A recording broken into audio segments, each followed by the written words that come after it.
Now, championship ambitions are one thing.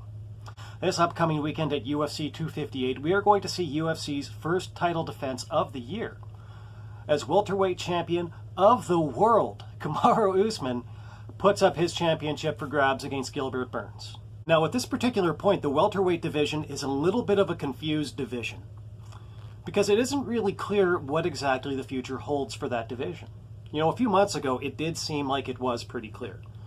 It seemed like Kamaru Usman, he had just come off of that win against Jorge Masvidal, and so he was going to, at some time, he was finally going to fight Gilbert Burns, who's been waiting for this title shot for quite a long time now. And they were finally going to have that fight, and then off to the side, Masvidal was going to move on to a fight against Colby Covington, who had just vanquished Tyrone Woodley. Leon Edwards was going to fight Chimaev at some point, and between that different scenario, everything was going to come together to finally give us a good sense of what the next challenger is going to look like at that division. And of course, that's a lot of stuff that really it just hasn't happened yet. You know, we are still waiting for that Usman versus Burns fight, which is finally going to happen on Saturday. The Covington-Masvidal fight, for some reason, they just can't seem to get anything down on paper for that. And of course, the original Edwards-Chimaev fight, that got called off due to COVID. And so what the future holds for what has been one of UFC's marquee divisions, you know, for quite a few years now,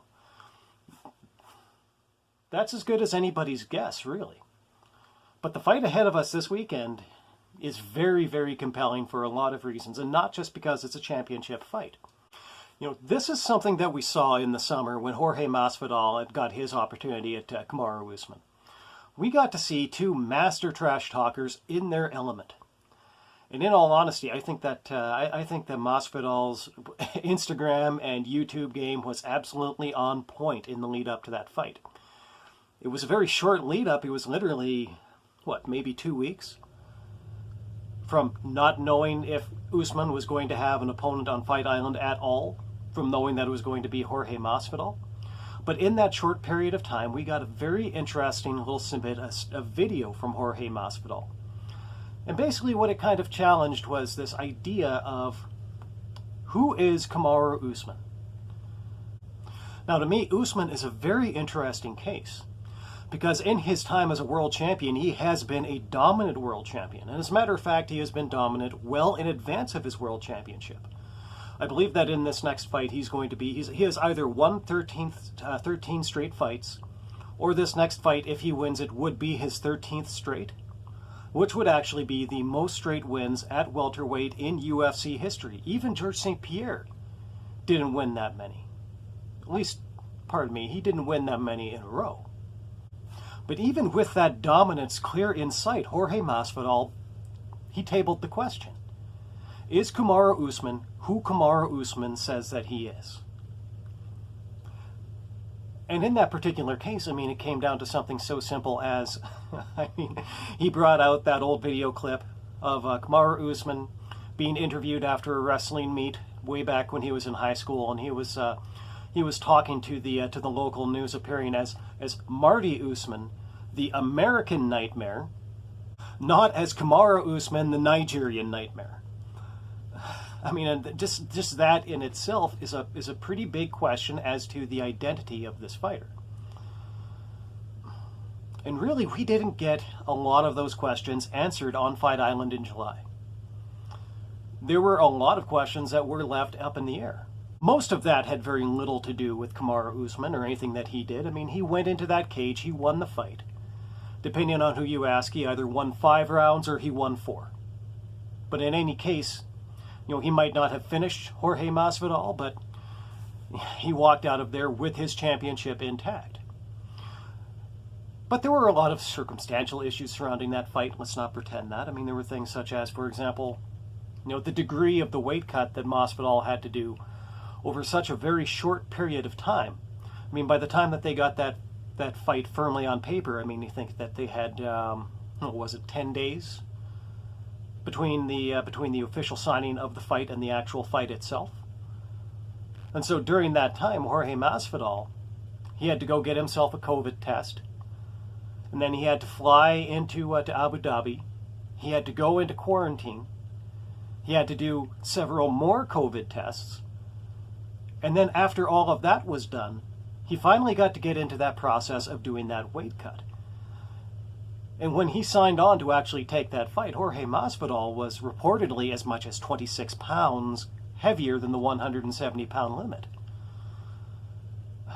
So you take all of that time that all the COVID protocols took away from him, even in that, 10 days alone for any fighter to try to make that much weight, to try to drop that much weight to make weight for a fight, that is an absolutely astonishing feat for anybody to do in just that amount of time if it wasn't for the COVID protocols. The COVID protocols made it that much more of an impressive thing to do. But of course, there was another side to that. And of course, the other side to that was that when Jorge Masvidal showed up to that fight, he was already worn out. It was almost like the circumstances had already conspired against him to take that title opportunity realistically off of the table. I actually did have very high hopes for Masvidal. I think right now Masvidal is actually my favorite fighter in the UFC, so of course I wanted to have high hopes for him going into that fight. But realistically, I think that everybody knew that Kamaru Usman was going to remain after that fight. He was still going to be the welterweight champion of the world. And of course, that was what happened. Expectations were met. But because of all of these other issues surrounding that fight, we were still left with this question. Is Kamaru Usman still what he tells us he is? Is he still who and what he tells us he is? Now, going into this title defense against Gilbert Burns, if anybody in the world knows if Kamaru Usman is who Kamaru Usman says he is, it's Gilbert Burns. The two of them were teammates for a very long time at Stanford MMA, which, believe it or not, is not in Connecticut. That's in Florida, and I double-checked that before doing this podcast, and I was really surprised to find out that that was in Florida and not in Connecticut, because, I guess maybe I was just kind of thinking a little bit more as a wrestling fan. As a wrestling fan, you think to yourself, Stanford, that's Connecticut. But Usman and Burns, they trained together at Stanford MMA for many, many years, and only when this match was finally started to be made, its original genesis, did Kamaru Usman break away from Stanford MMA, and he went to train in Denver. Which, by the way, in terms of if you want to make sure that you have a nice, a nice deep gas tank for an MMA fight, there are way worse places in the world than you could train than in Denver.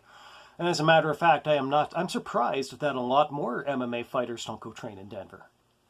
But that's a little bit of an aside. Let's get back to the topic. So Gilbert Burns and Kamaru Usman, they trained together for many, many years. And what that means is that Kamaru Usman and Gilbert Burns, they know each other very well. They know the comparative strengths and weaknesses of each other, and this is going to be a very interesting thing. Because Kamaru Usman, he came up as what you would call like an American collegiate-style wrestler. And Gilbert Burns, of course, is a black belt in Brazilian Jiu-Jitsu. It's a very interesting difference in those two styles. And it's the kind of thing that actually makes me question why more of these American wrestling-styled MMA fighters weren't also studying Jiu-Jitsu while they were still, when they were still wrestling in high school or college or wherever it is that they may have happened to do it. Because the two different disciplines, they present with such different reactions in such different situations. I was listening to The War Room with Dan Hardy while I was preparing for this podcast, and he actually went into that in pretty decent detail. And little things like, for example, the belly down position. How those things are so different in each discipline, where in wrestling it's a reliable defensive strategy, and in Brazilian Jiu-Jitsu it's basically death. And personally speaking for myself, I would actually really like to see this fight become a very grappling-oriented fight. Just to compare those two different styles and see if Kamaru Usman's grappling is really on the same level as a Brazilian Jiu-Jitsu black belt. We've seen how he does with, against other styled wrestlers like Colby Covington. We've seen that. I'm really looking forward to how he would respond, how he would fare in a grappling contest against a Brazilian Jiu-Jitsu black belt, but who's not only a black belt in Brazilian Jiu-Jitsu, but one who knows him as well as Gilbert Burns does. Now, there was a very interesting point that Dan Hardy brought up on this particular episode of his podcast, and what he basically pointed out was that, Kamaru Usman, he has that fantastic takedown defense. He can keep fights on his feet and win them there because guys can't take him down, which is a very handy skill if you've got good hands, and Kamaru Usman, he does have pretty good hands. But Gilbert Burns, when you actually look at his takedown defense, he's got an approximately 50-50 takedown defense. Which I think that, if you don't really think that through very thoroughly, a lot of people might think to themselves, it's like, oh, okay, well, maybe he's not that, maybe he's not that good a grappler. Guys can take him down. But then when you look at what he can do on the mat as a Brazilian Jiu-Jitsu black belt, it's almost like one of those things. Dan Hardy actually kind of posited that maybe it's not so much that Dan Hardy can't defend those takedowns.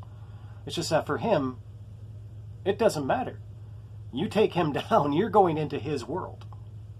And as Chael Sonnen pointed out, because I always listen to Uncle Chael when I'm preparing for one of these podcasts, but as Chael Sonnen pointed out, between Kamaru Usman, between Gilbert Burns, between all of the guys who have been involved in the training of these two fighters, both during this camp and at other times, there are people there who reasonably have a very good idea of who it is that's going to win this fight.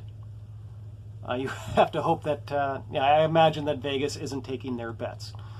But there is somebody there reasonably who has a very good idea of that.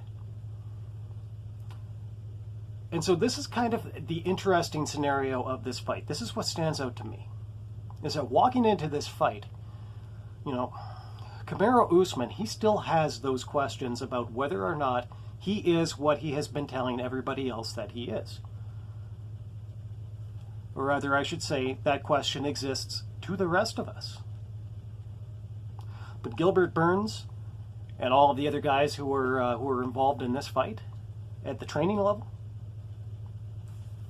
they all know. They know and we don't. They know, we don't. And we're going to go into Saturday and find out. And I think that's going to be a lot of fun to see. Kamaru Usman is a guy who, as champion, I have found to be rather distasteful at times. And as much as I would like to see Jorge Masvidal get another crack at him, because apparently both of those fighters feel like they need to they need to have a rematch of that fight. If Gilbert Burns were to become the welterweight champion of the world on Saturday, he would actually be the first welterweight champion of the world from the country of Brazil. Welterweight is the only weight division in the UFC that has never had a champion from Brazil. And when you actually think about the way that the UFC actually started in its very inception, where Royce Gracie, he came out of a place that, a lot of people didn't really expect to see him step up and kind of establish what you would consider to be the foundational dominance of Brazilian Jiu-Jitsu in the sport of mixed martial arts. But he did it. And for a promotion that had that at its inception, to have a weight class where there has never been a champion from the country of Brazil, to me, that's a little bit head-scratching. And I think that it might be high time for that to change. And I think that Gilbert Burns is probably the most likely candidate to do it.